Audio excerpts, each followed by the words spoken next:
बंजारा समाजाला अनुसूचित जमाती अर्थात एसटी प्रवर्गातून आरक्षण मिळावे या मागणीसाठी सोलापूर शहरात मंगळवारी बंजारा समाजाने भव्य मोर्चा काढला। नेहरू नगर येथील जय सेवालाल चौकापासून नवीन जिल्हाधिकारी कार्यालयापर्यंत काढलेल्या या पदयात्रेत जिल्ह्यातील बंजारा बांधव मोठ्या संख्येने सहभागी झाले होते। जिल्हाधिकाऱ्यांना आपल्या मागण्यांचे निवेदन देऊन त्यांनी शासनाकडे आरक्षणाची मागणी केली। या मोर्चात मोठ्या संख्येने बंजारा समाज बांधव सहभागी झाले होते। अनेक जण बैलगाडी घेऊन मोर्चात आले होते।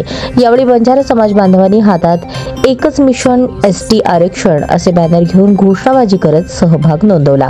हलग्यांच्या कडकडाटात मोर्चा मार्गस्थ झाला।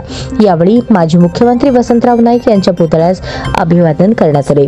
दरम्यान माजी नगरसेविका शैलजा राठोड यांनी बंजारा समाजाच्या पारंपरिक वेशभूषा परिधान करून मोर्चात सहभाग घेतला।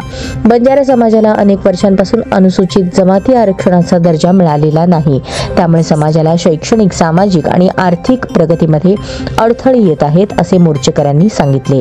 अनेक राज्यांमध्ये बंजारा समाजाला अनुसूचित जमातीमध्ये समाविष्ट करण्यात आले आहे, त्याच धर्तीवर महाराष्ट्रातही हा निर्णय घ्यावा अशी मागणी निवेदनात करण्यात आली। या मोर्चात सोलापूर जिल्ह्यातील सर्व तालुक्यांमधून समाजाचे प्रतिनिधी आणि नागरिक उपस्थित होते। त्यांनी शांततेच्या मार्गाने आपला निर्धार व्यक्त केला। सरकारने या गंभीर प्रश्नाकडे लक्ष देऊन बंजारा समाजाच्या आरक्षणाची मागणी तात्काळ मान्य करावी अशी अपेक्षा मोर्चातील प्रमुख नेत्यांनी व्यक्त केली। हा लढा भविष्यातही सुरू ठेवण्याचा निर्धार त्यांनी व्यक्त केला। या आंदोलनात माजी महापौर अलका राठोड, शैलजा राठोड, मेनका राठोड, युवराज राठोड, भोजराज पवार, संतोष पवार, अश्विनी चव्हाण यांच्यासह समाज बांधव मोठ्या संख्येने सहभागी झाले होते।